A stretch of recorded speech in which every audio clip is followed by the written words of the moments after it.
Hello everyone, स्वागत है आप सबका हमारे यूट्यूब चैनल पर। तो ये एनसीईआरटी का आमना सामना सीरीज़ की सेकंड वीडियो है। पिछले वीडियो में हमने नोबल गैसेस कवर किया था और इस वीडियो में हम क्या कवर करेंगे, कोऑर्डिनेशन कंपाउंड। बहुत ही इंपॉर्टेंट टॉपिक है। 3 से 4 क्वेश्चन हमेशा पूछा गया, चाहे वो फर्स्ट ग्रेड हो चाहे सेकेंड ग्रेड हो। एनसीईआरटी में से ही आपको 2-3 क्वेश्चन देखने को मिल जाएंगे और 1-2 क्वेश्चन ऐसे हैं जो वो जेडली से पूछता है, वो हम अपनी हाई ऑर्डर थिंकिंग शीट्स में कवर कर लेंगे। तो चलिए स्टार्ट करते हैं बिना किसी देरी से। हमारा आज का टॉपिक जिसका नाम है कोऑर्डिनेशन कंपाउंड्स। बहुत ही इंटरेस्टिंग टॉपिक है, समझने वाला टॉपिक है। देखिए, सबसे पहले क्या है, डेफिनेशन है। क्या होगा, the metal atoms are bound to a number of anions or neutral molecules by sharing of electrons. किसकी शेयरिंग होगी? इलेक्ट्रॉन्स की। किसके बीच में? मेटल और इसके आसपास क्या होंगे, अराउंडिंग में नंबर ऑफ एनायंस और मॉलिक्यूल्स। क्या होंगे? Number of anions and molecules. इसको हम बोल सकते हैं न्यूट्रल मॉलिक्यूल्स और एनायंस। ये क्या करेंगे? अपने इलेक्ट्रॉन शेयर करेंगे। इसी की वजह से क्या फॉर्मेशन होता है? कोऑर्डिनेशन कंपाउंड का फॉर्मेशन होता है। देखिए, ये कुछ एग्जांपल है कोऑर्डिनेशन कंपाउंड के। इसमें से सेकंड ग्रेड में 2 बार क्वेश्चन पूछ चुका है और दोनों बार किसके लिए पूछा है? विटामिन B12 के लिए। कि विटामिन B12 में जो ट्रांजिशन मेटल या सेंट्रल मेटल एटम है वो कौन सा होता है? कोबाल्ट। हीमोग्लोबिन में बार आपको याद रखना है कौन सा होता है? आयरन। और क्लोरोफिल में कौन सा होता है? मैग्नीशियम। ये 3 चीज़ आपको याद रखनी है, इंपॉर्टेंट है फ्रॉम सेकेंड ग्रेड परस्पेक्टिव। अब देखिए, इसमें एक बात लिखी हुई है कि transition metals forms a large number of coordination compound. जो सेंट्रल मेटल एटम होगा वो जनरली कौन सा होता है? ट्रांजिशंस मेटल्स होता है। ये यूजेज हैं, किस किस में काम आते हैं ये? Metallurgical process, industrial catalyst, analytical agents, electroplating, textile dyeing and medicinal chemistry. इतना इंपॉर्टेंट नहीं है, क्वेश्चन पूछ भी सकता है, नहीं भी पूछ सकता। देखिए, इतनी बात समझ में आई। अब देखिए, सबसे पहले कोऑर्डिनेशन कंपाउंड की स्टार्टिंग कहाँ से हुई? तो एक हमारा साइंटिस्ट थे जिसका नाम था वर्नर। उन्होंने एक थ्योरी दी। देखिए, was the first to formulate his ideas about the structure of coordination compound। तो हमको पहले से 2 ही बॉन्ड पता थे। जैसे मान लीजिए हमको पता था कि आयनिक बॉन्ड होता है और एक कौन सा बॉन्ड होता है? कोवेलेंट बॉन्ड होता है।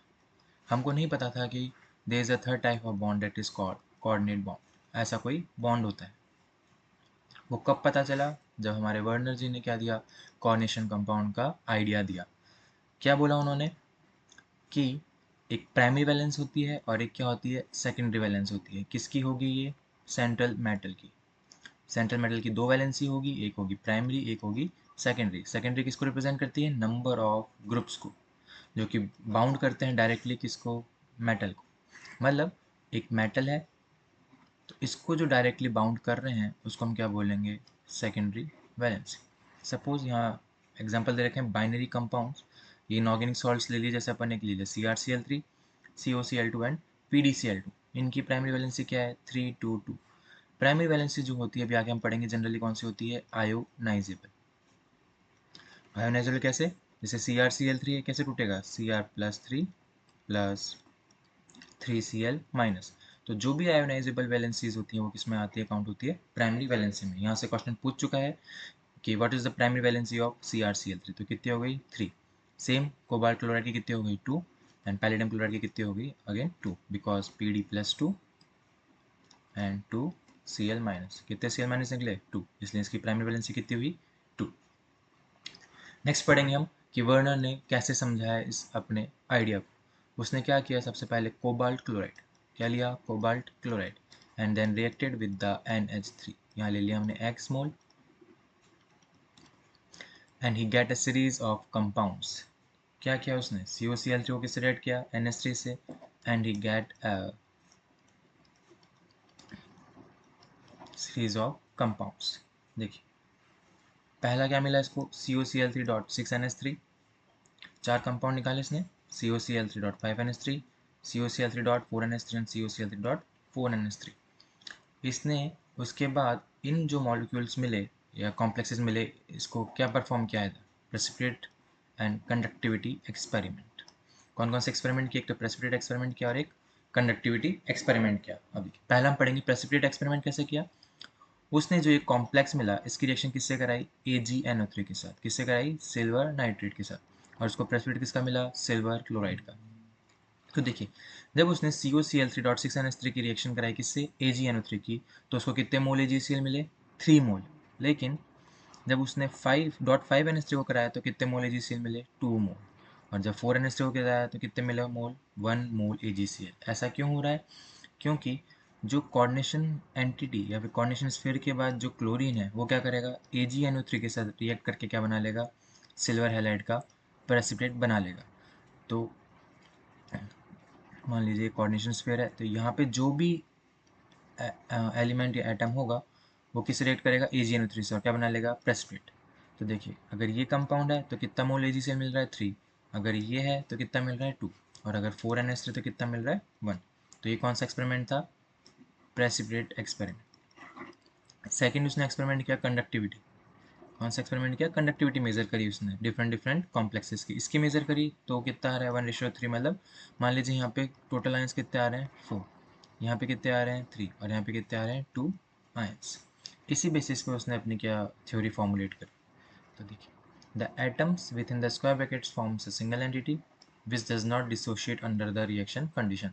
तो जो भी कोऑर्डिनेशन इसके आ रहा है स्क्वायर ब्रैकेट के अंदर, यहाँ पे जो भी चीज़ होगी वो क्या नहीं होगी, डिसोशिएट नहीं होगी। इसी बेसिस पे इसने अपने पोस्टर्स दिए। देखिए, metal shows 2 types of linkages. पहला है प्राइमरी एंड दूसरा है सेकेंडरी। ऊपर पर ने बात की थी कि प्राइमरी जो वैलेंसी होती है वो कैसी होती है, आयोनाइजेबल होती है। यहाँ पे जो भी चीज़ होगी वो कैसी होगी, आयोनाइजेबल होगी। सेकेंडरी वैलेंसी कौन सी होती है, नॉन आयोनाइजेबल, जो कि किस में होती है, स्फीयर के अंदर। Satisfied by negative ions. तो जो भी ये वैलेंसी होगी वो किस क्या होगी, नेगेटिव आयंस के रूप में आयोनाइजेबल होगी।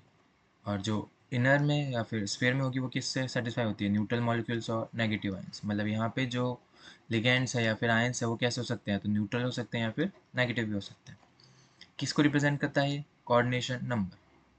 जो भी स्फीयर के अंदर मेटल के साथ बाउंड होगा वो किसको रिप्रेजेंट करता है, कोऑर्डिनेशन नंबर को। और ये क्या रहेंगे, हमेशा फिक्स रहेंगे। Ion groups bounds have characteristics special arrangements corresponding to different coordination number. और यही क्या डिसाइड करते हैं, कोऑर्डिनेशन नंबर, अरेंजमेंट्स को। और इसी की वजह से हमको क्या मिलती है, इसकी स्ट्रक्चर एंड शेप। चलिए नेक्स्ट देखें, the species within the square bracket are coordination entities और कॉम्प्लेक्सेस। तो जो स्फीयर के अंदर होती है उसको हम क्या बोलते हैं, कोऑर्डिनेशन एंटिटी या फिर कॉम्प्लेक्स।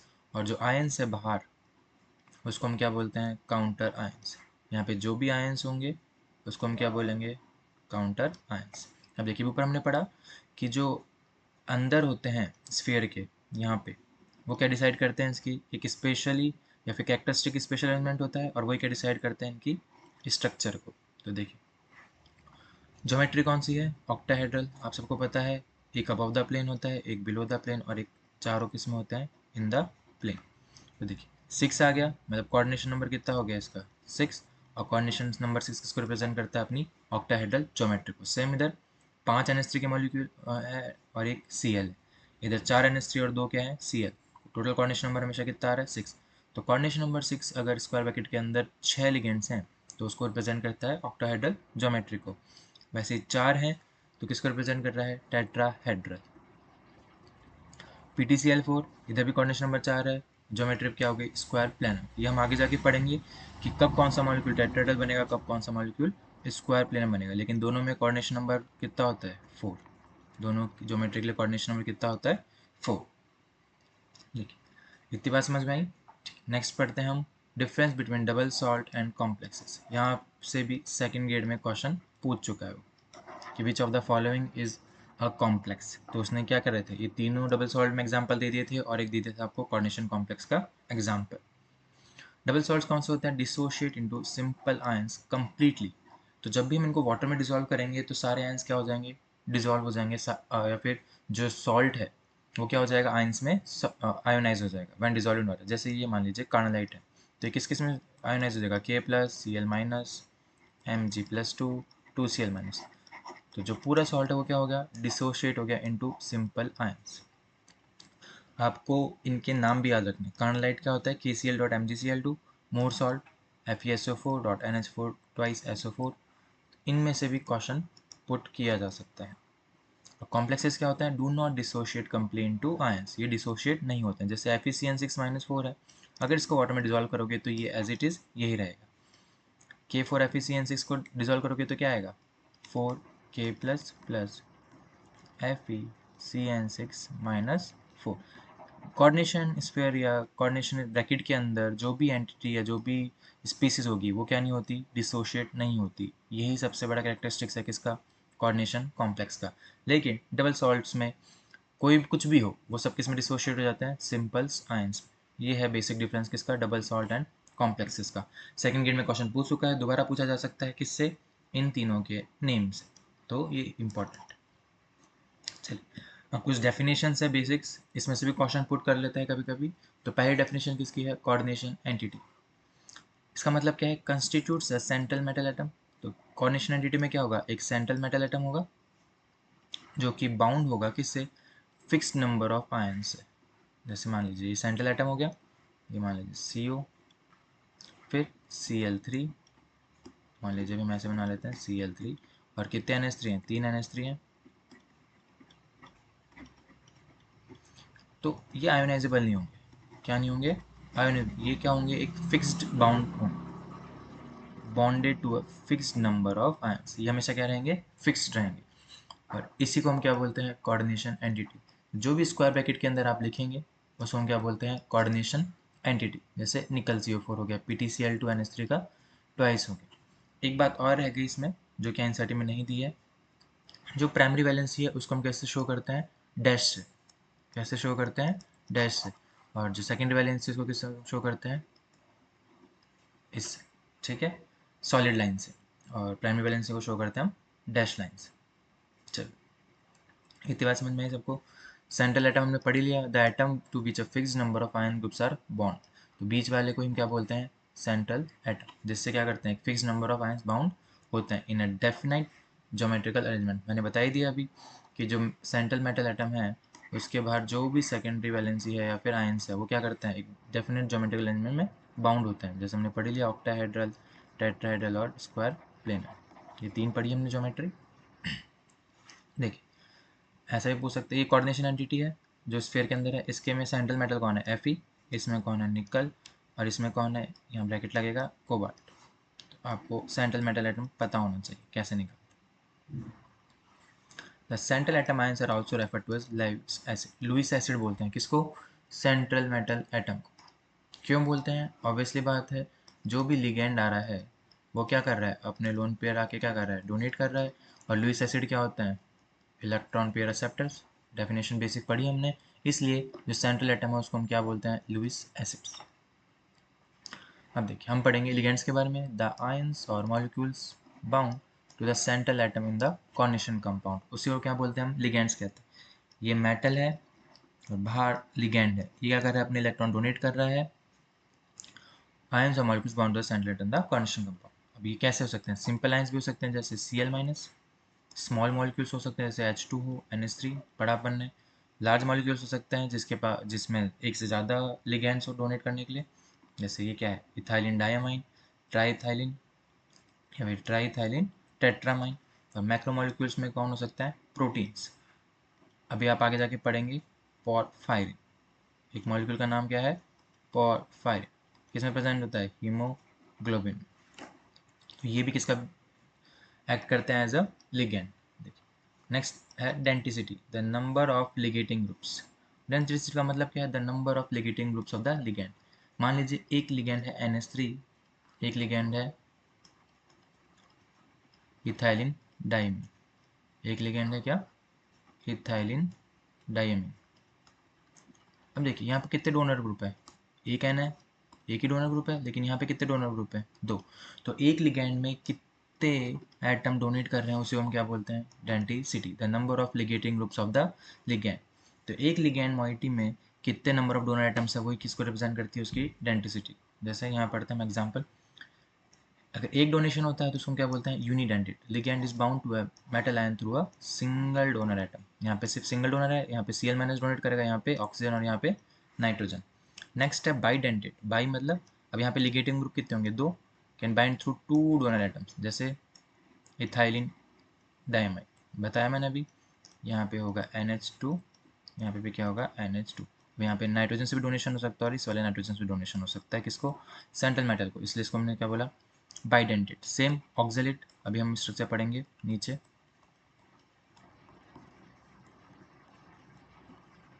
ये बन गया ऑक्जेलेट। C2O4-2, इसको हम क्या बोलते हैं, ऑक्सीडेंट। बाइडेंटेट है क्योंकि यहाँ पे क्या डोनर एटम है, 2 ऑक्सीजन डोनर एटम है। इसके बाद आता है पॉलीडेंटेट, 2 से ज़्यादा, when several donor atoms are present in a single ligand, जैसे ट्राइथाइलिन टेट्रामाइन EDTA-4, बहुत इंपॉर्टेंट है, इसको हम बोलते हैं हेक्साडेंटेट लिगेंड। आगे पढ़ेंगे हम, क्योंकि यहाँ पे जो डोनर एटम होते हैं कितने हैं, नंबर ऑफ 6 है। It can bind through 2 nitrogen, तो 2 तो नाइट्रोजन डोनर एटम होते हैं और 4 क्या होते हैं, 4 ऑक्सीजन एटम होते हैं। इंपॉर्टेंट है, पूछ सकता है कि EDTA लिगैंड में कितने नाइट्रोजन और कितने ऑक्सीजन डोनर एटम होते हैं, तो क्या चेंज कर देगा, ये 4 और इस 2 को चेंज करके ऑप्शंस बना सकते हैं। नेक्स्ट है एग्जाम्पल किलेटिंग लिगैंड। कौन से लिगैंड, किलेटिंग लिगैंड। मैंने डाई और पॉली, तो किलेटिंग लिगैंड के लिए क्या चाहिए डोनेशन में, डाई और या फिर उससे ज़्यादा। Use is it's 2 or more donor atoms simultaneously to bind a single metal। जैसे यहाँ पे यही तो हो रहा है, अपन ने क्या बनाया था, इथाइलिन डाइमिन, ये भी डोनेट कर रहा है, ये भी डोनेट कर रहा है, किसको, सेंट्रल मेटल को। When a di or polydentate, तो ये डाई लिगेंड है, uses is 2 or more donor atoms, 2 donor atom use कर रहा है ये, to bind a single metal, एक सिंगल मेटल को बाइंड करने के लिए। इसी को हम क्या बोलते हैं, किलेट लिगेंड। और ये जो कॉम्प्लेक्स फॉर्म हुआ है इसको हम बोलते हैं किलेट कॉम्प्लेक्सेज। और ये क्या होता है, tend to be more stable, ज़्यादा स्टेबल होते हैं। एक वर्ड याद रखेंगे हम किसके वजह से, एंट्रोपी की वजह से। ज़्यादा डिटेल में नहीं जाएंगे, इतना नहीं पूछता सेकंड ग्रेड में। तो जो किलेट कॉम्प्लेक्सेस हैं वो स्टेबल होते हैं due to increase in the entropy of a system. Question put हो सकता है यहाँ से। क्वेश्चन कैसे पुट होगा, 4 लिगेंड दे देगा और पूछेगा विच of the following ligand will form chelate complexes. तो 3 तो यूनी वाला दे देगा और एक किसका वाला दे देगा, बाई वाला। 3 ऑप्शन में दे देगा यूनी वाला, एक ऑप्शन में दे देगा बाई वाला। तो आपको पहचान में आना चाहिए कि बाइडेंटेट और पॉलीडेंटेट लिगेंड कौन से हैं। और अगर ऑप्शन में आपको दिख गया बाई एंड पॉली, तो इसका मतलब वो कैसा बिहेव करेगा, एज ए किलेट लिगेंड। ये बहुत इंपॉर्टेंट है। नेक्स्ट टाइप है एम्बीडेंटेट लिगेंड। इसका मतलब क्या है, ligands which has 2 different donor atoms. एक लिगेंड होगा, उसके पास 2 डिफरेंट डोनर एटम होंगे, लेकिन एक टाइम पे and either of the 2 ligands in the complex, दोनों में से एक ही क्या करेगा, लिगेट करेगा, एक ही बॉन्ड फॉर्मेशन करेगा, किसके साथ, मेटल के साथ। जैसे मान लीजिए हमारे पास NO2- है, देखिए NO2- का स्ट्रक्चर क्या होता है, यही होता है।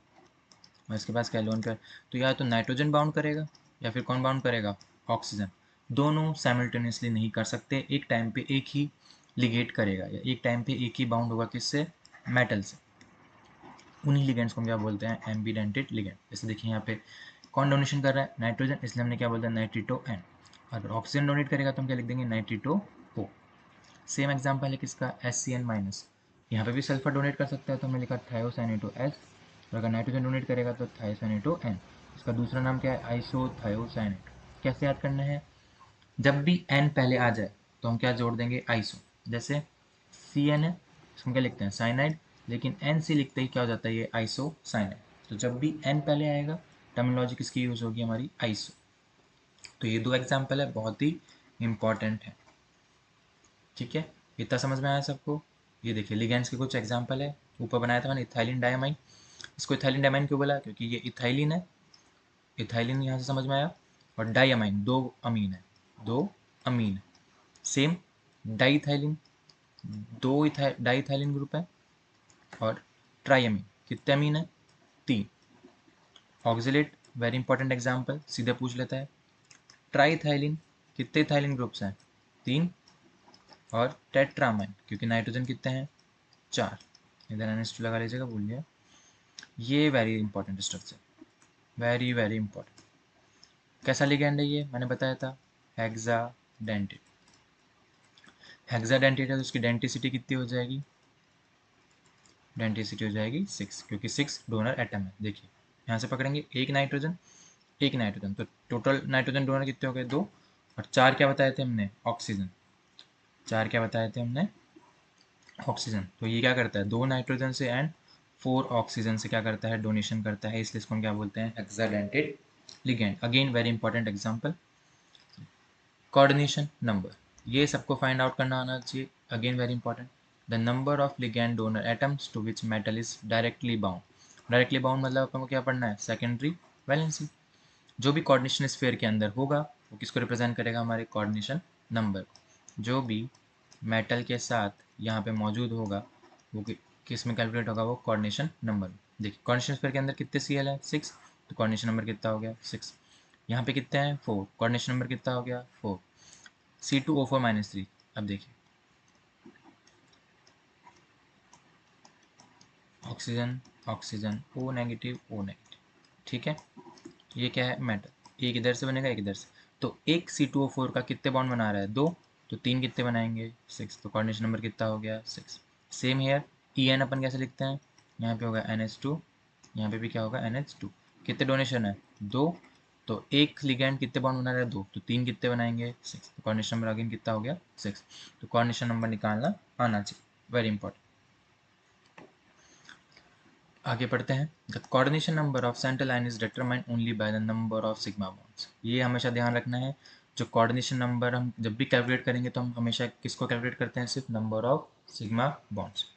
किसको कैलकुलेट करेंगे हम, सिर्फ नंबर ऑफ सिग्मा बॉन्ड्स।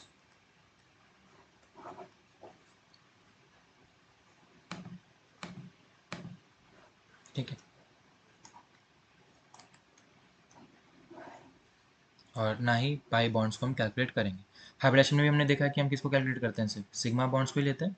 तो सेम कोऑर्डिनेशन नंबर कैलकुलेट करते वक्त भी हम किसका एडिशन सिर्फ ऐड करेंगे, number of sigma bonds, pi bonds को हम कैलकुलेट नहीं करेंगे। Coordination sphere, the central atom ion and the ligands attached to it are enclosed in square bracket। इस स्क्वायर ब्रैकेट में जो भी आ गया, और इस ब्रैकेट को हम क्या बोलते हैं, कोऑर्डिनेशन स्फीयर। काउंटर आयंस मैंने बताया था, जो कोऑर्डिनेशन स्फीयर के बाहर होते हैं यहाँ पे उसको क्या बोलते हैं, counter ions. Ionizable groups that are written outside the bracket, जो ब्रैकेट के बाहर लिखते हैं उसको हम क्या बोलते हैं, काउंटर आयंस। हमने बताया था वो किस नेचर के होते हैं, आयोनाइजेबल नेचर के होते हैं। जैसे मान लीजिए इन द कॉम्प्लेक्स, ये है कॉम्प्लेक्स दे दिया हमको। अब देखिए स्क्वायर ब्रैकेट के अंदर जो है वो आयोनाइज नहीं होंगे, जो स्क्वायर ब्रैकेट के बाहर है वो क्या होंगे, आयोनाइज होंगे। तो के क्या हो जाएगा यहाँ पे, काउंटर आयन, और जो कोऑर्डिनेशन स्फीयर है वो क्या हो जाएगा, FeCN6-4। यहाँ से सेकंड ग्रेड में क्वेश्चन पूछ चुका है, आप लोग देखेंगे PDF में, उसने क्वेश्चन दे रखा है कि K4 FeCN6 में कोऑर्डिनेशन स्फीयर में जो है बताइए कौन सा है। तो उसने ये दे दिया, यहाँ पे K लिख दिया, बहुत सारी चीज़ें चेंज कर दी, लेकिन ये क्वेश्चन क्या कर दिया, पुट कर दिया। यहाँ से देख ली, एक एक लाइन से क्वेश्चन RPSC पुट करता है, तो एक एक लाइन इंपॉर्टेंट है। नेक्स्ट है coordination polyhedron, spatial arrangement of the ligand atoms which are directly attached to the central atom. उसी को हम क्या बोलते हैं, कोऑर्डिनेशन पॉलीहेड्रॉन।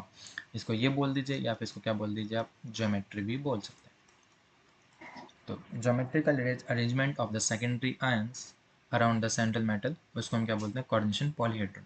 एग्जाम्पल है CONH3 6+3। कितने मॉलिक्यूल्स हैं, 6 NH3 के, तो स्ट्रक्चर कैसे हो जाएगी, ऑक्टाहेड्रॉन। हमने अभी आगे हम पढ़ेंगे कि स्क्वायर प्लेन और टेट्राहेड्रल कैसे डिफरेंशिएट करेंगे। PtCl4- अभी सिर्फ आपको एग्जाम्पल से याद करने हैं, और एग्जाम्पल से याद करना है कि कोऑर्डिनेशन पॉलीहेड्रॉन या फिर ज्योमेट्री। निकल CO4 कैसा बनाता है, टेट्राहेड्रल। PtCl4-2 कैसे बनाता है, स्क्वायर प्लेनर। FeCO5 इंपॉर्टेंट है, कैसा बनाता है, ट्राइगोनल बाई पिरामिडल। एक अबव द प्लेन होगा, एक बिलो द प्लेन होगा, और 3 किस में होंगे, प्लेन में होंगे। तो ये ट्राइगोनल, और 2 पिरामिड बनते हैं, इसलिए इसको क्या बोलते हैं हम, trigonal bi pyramidal, FeCO5। Coordination number 5 के साथ ही एक अलग स्ट्रक्चर है ज्योमेट्री, जिसको हम बोलते हैं स्क्वायर पिरामिडल। इसमें एग्जाम्पल पढ़ोगे आप SbF5-2। मेटल होता है, एक अबव द प्लेन होता है, और 4 किस में होते हैं, प्लेन में होते हैं। तो ऐसा लगता है जैसे क्या बना रहा है, स्क्वायर पिरामिड की फॉर्मेशन कर रहा है। तो देखिए इस टेबल में क्या इंपॉर्टेंट है, एक तो एग्जाम्पल इंपॉर्टेंट है, साथ में इसकी कोऑर्डिनेशन पॉलीहेड्रॉन इंपॉर्टेंट है, यहाँ से क्वेश्चन जनरेट कर सकता है। नेक्स्ट पढ़ेंगे हम ऑक्सीडेशन नंबर, बहुत इंपॉर्टेंट। अगर ऑक्सीडेशन नंबर निकालना आता है तो ही क्वेश्चन आगे कर पाओगे, वरना नहीं कर पाओगे। The charge that central atom would carry, तो जो भी चार्ज किस पे होगा, सेंट्रल मेटल पे होगा, उसी को हम क्या बोलते हैं, oxidation number. If all the ligands remove along with the electron pairs that are shared with the central atom। देखिए समझ में ऐसे नहीं आएगा, ऐसे आएगा। मान लीजिए हम इसको किससे रिप्रेजेंट करते हैं, रोमन न्यूमेरल से करते हैं, ठीक है। Oxidation number of copper in CuCN4-3 is +1। देखिए कैसे, मान लीजिए ये Cu है, ठीक है। कितने लिगेंड अटैच है, 4। कितने लिगेंड अटैच है, 4। और बाहर जो चार्ज है वो कितना है, -3। अब देखिए जो Cn- लिगेंड है वो कैसा होता है, अनायनिक होता है। कितना चार्ज कैरी करता है, -1।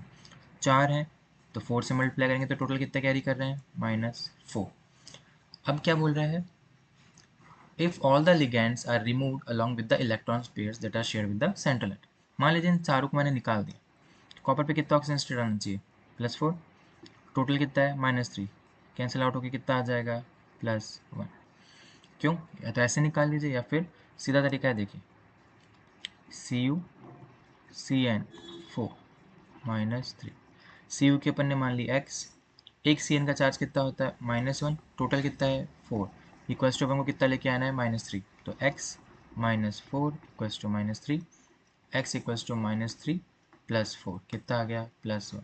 तो ये कैसे कैलकुलेट करते हैं, ऑक्सीडेशन नंबर, जिसका निकालना है उसको क्या मान लीजिए x, और जो भी लिगेंड है, जो भी चार्ज कैरी करता है उसको लिख दीजिए, जितने हैं उससे मल्टीप्लाई करिए, और जो कोऑर्डिनेशन स्फीयर में टोटल चार्ज वो क्या कर दीजिए आप इक्वल में लगा दीजिए और सॉल्व हो जाए।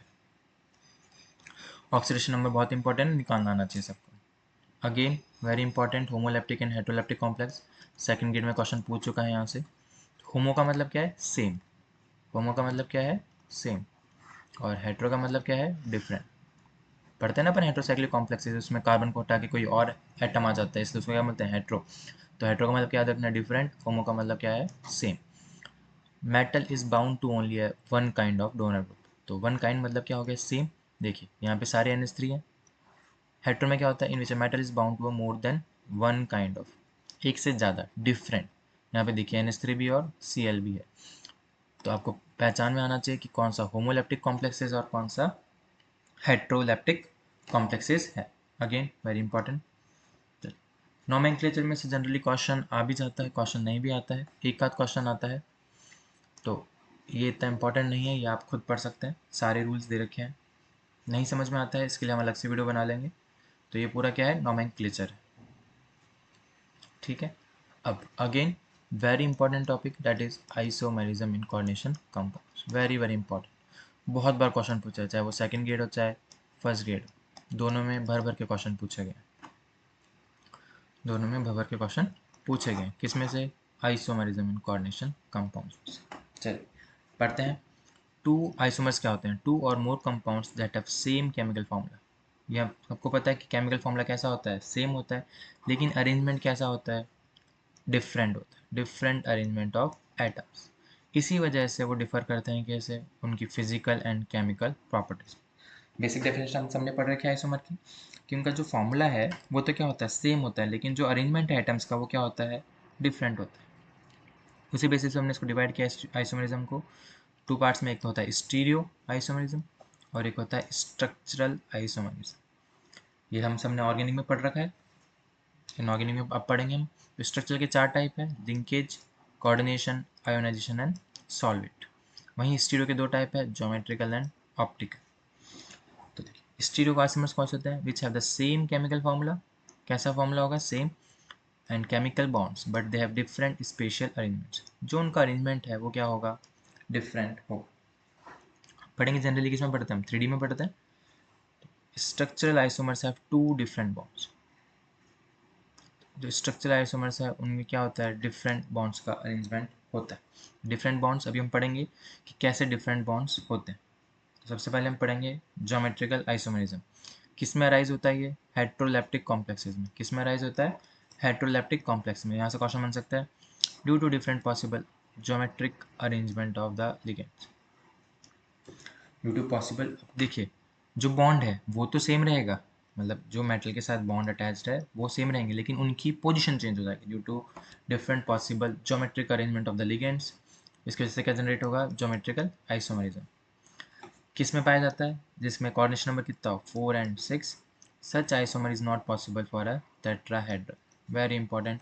4 ऑप्शन दे देगा, in which of the following geometrical isomerism is not possible. तो आपको पता होना चाहिए कि टेट्राहेड्रल में ज्योमेट्रिकल आइसोमरिज्म शो नहीं होता। स्टार्ट करते हैं हम। पहला कॉम्प्लेक्स है स्क्वायर प्लेनर, 4 कोऑर्डिनेशन में कितना होगा, 4। टाइप लिया हमने, 2 एक्स टाइप के लिगेंड है, 2 एल टाइप के लिगेंड है। अब देखिए 2 ligands X may be arranged adjacent to each other in a cis isomer. अब देखिए अगर ये सेम साइड है, दोनों की साइड है, सेम साइड है, तो किसका बोलेंगे हम इसको, सिस। यही पढ़ते थे हम ऑर्गेनिक में भी। और अगर ये क्या है, अपोजिट साइड, दोनों क्या है, अपोजिट साइड है, तो उसको हम क्या बोलेंगे, ट्रांस। जैसे मान लीजिए आपके पास एग्जांपल आया PtCl2NH3 2, तो कैसे बनेंगे इसके सिस? तो एक बार दोनों Cl को क्या कर दीजिए सेम साइड, वैसे ही NH3 को भी क्या कर दीजिए सेम साइड, ये क्या हो जाएगा सिस। और अगर इसका ट्रांस बनाना है तो Pt, एक Cl यहाँ पे, एक Cl इसके अपोजिट में, सेम एक NH3 यहाँ पे और एक NH3 इसके अपोजिट में, ये किसको जनरेट करेगा ट्रांस आइसोमर। तो MX2L2 टाइप कितने ज्योमेट्रिकल आइसोमर देते हैं? दो, एक होता है सिस, एक होता है ट्रांस। ठीक है। नेक्स्ट टाइप है MABXCl, इसकी वजह से कितने जनरेट होते हैं? तीन ज्योमेट्रिकल आइसोमर, सारे डिफरेंट लिगेंड्स आ गए और सारे कैसे हैं? यूनिडेंटेड, सिंगल डेंटिसिटी वाले। तो तीन आइसोमर बनते हैं, दो तो सिस बनते हैं और दो ट्रांस बनते हैं। हमने स्पेसिफाई कर लिया कि हमको ए और बी को कंपेयर करना है। तो अगर ए और बी क्या हो? सिस हो। देखिए यहाँ पे ए के एंटी में कौन है? एल, यहाँ के ए के एंटी में कौन है? एक्स। दोनों डिफरेंट है लेकिन ए और बी क्या है? सेम साइड है, इसलिए हमने इसको क्या बोल दिया? सिस। वहीं अगर हम ए को बी के अपोजिट कर दें तो क्या बन जाएगा? ट्रांस।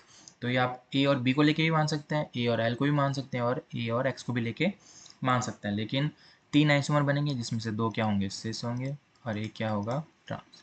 ये आपको याद रखना है। Total isomer in MABXL type are 3 in number, सीधा पूछ सकता है, इंपॉर्टेंट। नेक्स्ट ज्योमेट्री हम लेते हैं ऑक्टाहेड्रल, टाइप है MX2L4। एक्स के कितने लिगेंड है? दो, एल के कितने हैं? 4। सेम दो एक्स लिगेंड या तो क्या हो सकते हैं? सेम साइड हो सकते हैं, इसको क्या बोलते हैं? सिस।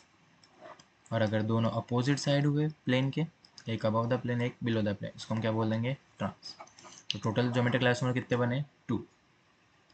और ये सारे कैसे लिगेंड है? अभी यूनिडेंटेड। कैसे लिगेंड है? यूनिडेंटेड। नेक्स्ट एग्जांपल है MX2L8। अब यहाँ पे देखिए कौन सा लिगेंड ले लिया अपन ने? बाइडेंटेड। अगेन कितना आइसोमर पॉसिबल है? दो, एक सिस बनेगा एक ट्रांस। कैसे? देखिए लिगेंड हमने लिया क्या? Ethylene diamine. कोबाल्ट है, Cl सेम फेज में, सेम साइड है, तो इसलिए हमने इसको क्या बोला? सिस। और दोनों अगर अपोजिट फेज में हो गए या अपोजिट साइड हो गए तो हमने क्या बोल दिया? ट्रांस। टोटल ज्योमेट्रिकल आइसोमर कितने बने? 2। इंपॉर्टेंट है, याद रखना, एग्जाम्पल याद रखने वाले हैं।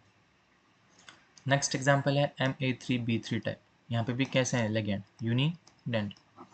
लिगेंड्स कैसे हैं? यूनिडेंटेड। तो दो आइसोमर्स बनते हैं, एक बनता है फेशियल, एक बनता है मैरी डायोनल। कितना आइसोमर टोटल? दो। देखिए फेशियल कब बनेगा? अगर तीनों donor atom of the same ligand occupy adjacent position. इनकी पोजीशन कैसी होगी? एडजेसेंट होगी, at the corner of an octahedron face. देखिए एक नीचे है, एक इधर है और एक पीछे साइड, ये एक ट्रायंगल बना रहे हैं।